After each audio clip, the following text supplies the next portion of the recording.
तुर्की Israel पर सबसे ज्यादा भड़का हुआ है। ईरान ने इजराइल की तबाही की धमकी दे डाली है। कतर ने नेतन्याहू से सीधे टकराने का ऐलान किया है। अरब वर्ल्ड से 22 युद्ध लड़ेगा इजराइल।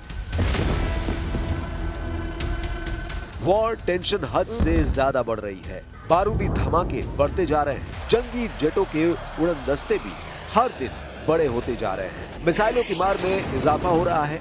इजराइल के दुश्मनों की गोलबंदी भी तेज हो गई है, जिसकी वजह से पीएम नेतन्याहू का क्रोध लिमिट क्रॉस करता जा रहा है। हमास को गाजा में बारूदी डोज दे रहे इजराइल ने एक हफ्ते के भीतर कई फ्रंट पर भारी तबाही मचाई है। 6 देशों में इजराइल ने घुसकर दुश्मनों का सफाया किया है।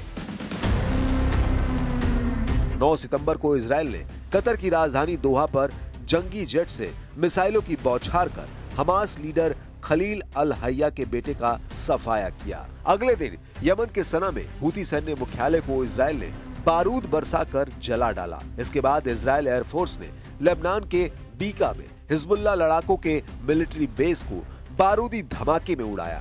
जिस वक्त लेबनान में हिजबुल्लाह पर हमला हो रहा था, ठीक उसी समय सीरिया के होम्स में फाइटर ग्रुप पर बम बरसाया गया। इसके बाद ट्यूनीशिया में गाजा बेड़े में शामिल 2 समुद्री जहाज पर हमला हुआ है।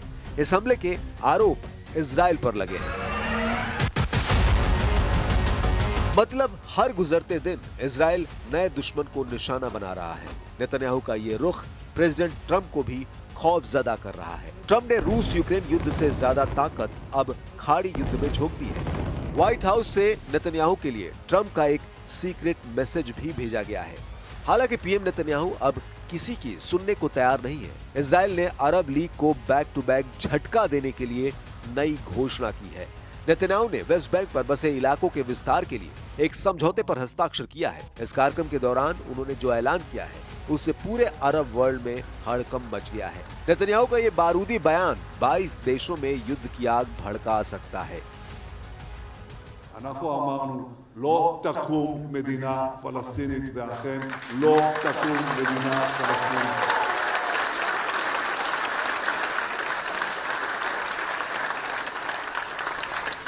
המקום הזה הוא שלנו. אנחנו נדאג גם למורשתנו, גם לארצנו וגם לביטחוננו.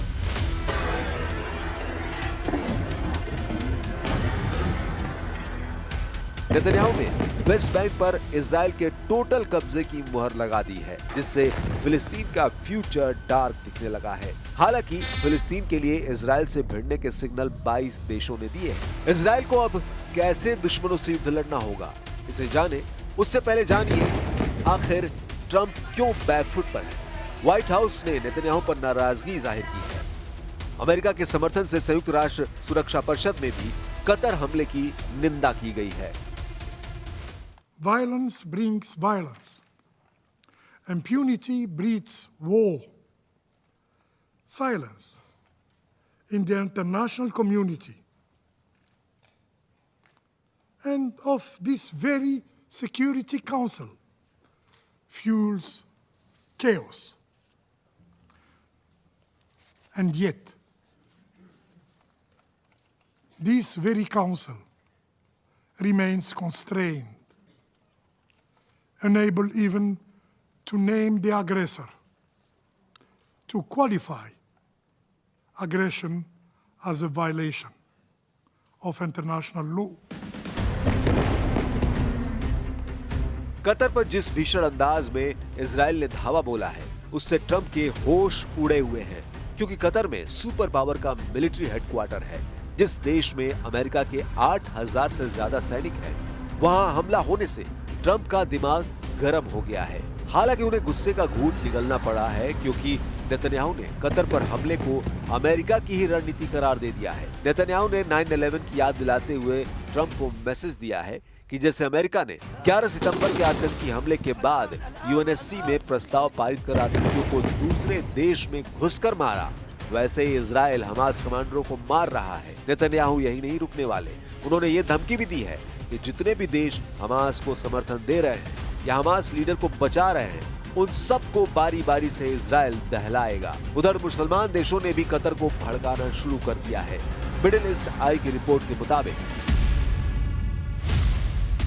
तुर्की, ईरान, पाकिस्तान, सऊदी अरब और संयुक्त अरब अमीरात कतर को इजराइल पर सैन्य कार्रवाई का प्रेशर बना रहे हैं। कतर में पाकिस्तान के प्रधानमंत्री शहबाज शरीफ मुसलमान देशों की गोलबंदी करने पहुंचे हैं।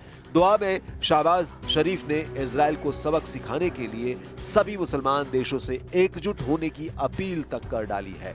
कतर के अमीर शेख तमीम बिन हमद अल थानी से मुलाकात के बाद शहबाज इजराइल पर जमकर बरसे हैं।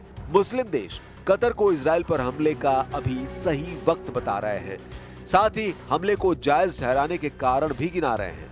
पहली बार इजराइल ने खाड़ी सहयोग परिषद के किसी सदस्य देश पर हमला किया है, लेकिन कतर इजराइल से सीधे युद्ध लड़ने की हालत में फिलहाल नहीं, क्योंकि कतर को शक है कि प्रेसिडेंट ट्रंप उनका साथ देंगे। इजराइल के हमले में भी अमेरिका के ब्लफ के सिग्नल कतर को मिले हैं। इसे कतर के विदेश मंत्री मोहम्मद बिन अब्दुल रहमान अल थानी ने इशारों में कहा है। अल थानी ने दावा किया है कि अमेरिका ने इजराइल के हमले का अलर्ट कतर को नहीं दिया। हमले के 10 मिनट बाद इसकी जानकारी कतर सुरक्षा बल को मिली, जिसकी वजह से मिसाइल हमले को कतर नाकाम नहीं कर सका। The attack happened at 3:46. The first call we had from an American official was at 3:56, which is 10 minutes after the attack. And after that, President Trump has spoken with His Highness the Emir. He condemned the attack, and the U.S. government positioned that they have no knowledge about the attack nor any coordination about it until it started to happen.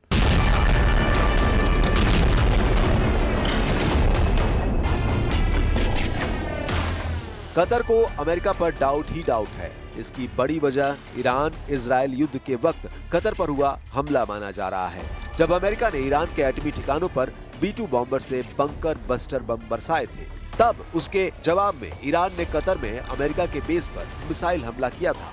उस वक्त हुए हमले का alert America ने सही वक्त पर देकर हमला नाकाम किया था। अमेरिकी राडार ने तब ईरान की मिसाइलों को पकड़ा और उन्हें हवा में ही मार गिराया गया, लेकिन इजराइल के हमले के वक्त एक भी मिसाइल की भनक कतर को नहीं लगी। सबसे ताज्जुब की बात यह है कि कतर कोई कमजोर सैन्य क्षमता वाला देश नहीं। कतर के पास दुनिया के सबसे एडवांस फाइटर जेट्स हैं, उसके पास राफेल लड़ाकू विमान है, उसके पास F-16 है और उसके पास यूरो फाइटर भी है।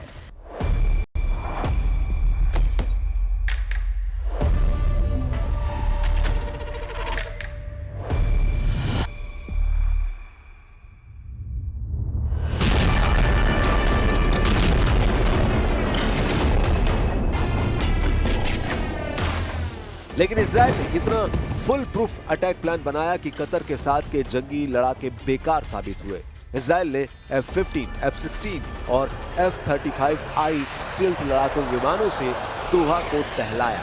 इजराइल ने कतर पर हमले को समिट ऑफ फायर नाम दिया, जिसमें 15 जंगी जेट से मिसाइलों की बौछार कर हमास पर हमला किया गया। कतर हमले के बाद हमास ने भी इजराइल से बदला लेने का ऐलान किया है। हमास लीडर फाजी बरहाम ने नेतन्याहू को युद्ध में हराने की चुनौती दोहराई है।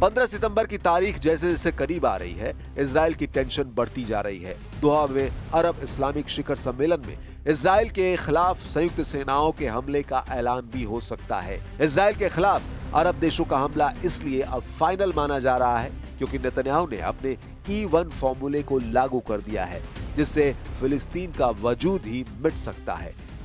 नेतन्याहू ने E-1 सेटलमेंट एक्सपेंशन प्लान पर साइन कर दिए हैं। E-1 एरिया यरूशलेम और मार्डेन के बीच में लगभग 12 वर्ग किलोमीटर का रणनीतिक इलाका है। E-1 फॉर्मूले के तहत इसी 12 वर्ग किलोमीटर में इजराइल बस्ती बसाना चाहता है। इजराइल इस इलाके में 3400 घर बनाने पर जोर शोर से आगे बढ़ रहा है। इजराइल एक एक इंच जमीन के लिए किसी से भी टकराने के लिए तैयार है। नेतन्याहू से पहले ट्रंप ने गाजा पर टोटल कंट्रोल का प्लान बनाया था। ट्रंप ने गाजा को नरक के गड्ढे से निकालकर अंतर्राष्ट्रीय क्षेत्र बनाने का ऐलान तक किया था, मगर ट्रंप न बंधक संकट खत्म करवा पाए, न युद्ध रुकवा पाए, न ही वो अब तक हमास को समझा पाए, न ही इजराइल उनके रोके अब रुक रहा है। इजराइल का सख्त रुख सुपर पावर के लिए मुसीबत बनता जा रहा है। जिस दिन अरब वर्ल्ड का संयुक्त हमला इजराइल पर शुरू हुआ, अमेरिका खुद को युद्ध से दूर नहीं रख पाएगा। खासकर तुर्की और इजराइल की भिड़ंत में अमेरिका किसका साथ देगा, ये भी सस्पेंस है।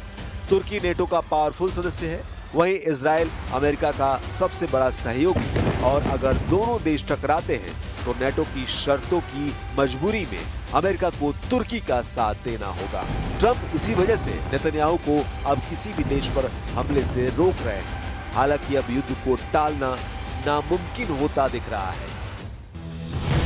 Gaza, Lebanon, Just learning about the Israeli attacks in Qatar, a country that has been playing a very positive role to achieve a ceasefire and release of all hostages. I condemn this flagrant violation of the sovereignty and territorial integrity of Qatar. All parties must work towards achieving a permanent ceasefire, not destroying it. Qatar में Israel की बमबारी के बाद बंधकों के रिश्तेदार परेशान हैं, क्योंकि कतर ही वो देश है जिसके जरिए हमास से बातचीत अभी तक हुई है। ऐसे में बातचीत पर फुल स्टॉप का मतलब है बंधकों की रिहाई मुमकिन नहीं हो पाएगी। इस वक्त हमास के कब्जे में इजराइल के 22 बंधक हैं, जबकि 38 उन बंधकों की लाशें भी हैं जो हमास की कैद में रहते हुए मर चुके हैं। इसकी वजह इजराइल की बमबारी और ग्राउंड ऑपरेशन भी है। אני רועדת מפחד. אני רועדת מפחד. יכול להיות שברגעים אלה ממש ראש הממשלה בנימין נתניהו בעצם מתנקש במתן שלי וחרץ את גורלו למוות. מי שמחליט לסכן את החיים של הילד שלי בכוונה רוצח אותו. למה ראש הממשלה מתעקש לפוצץ כל סיכוי קטן לעסקה? למה? החיים של מתן שלי בסכנה ממשית. כבר 22 חודשים, עד מתי?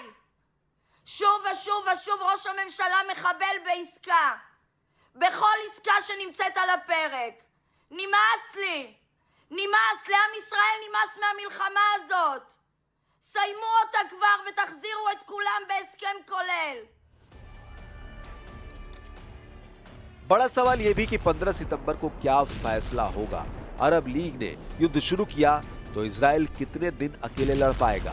अमेरिका ने अगर युद्ध में एंट्री ली तो क्या एटमी सुपर पावर इजराइल को बचाने के लिए किसी भी हद तक जा सकता है? यह हद परमाणु युद्ध भी हो सकता है।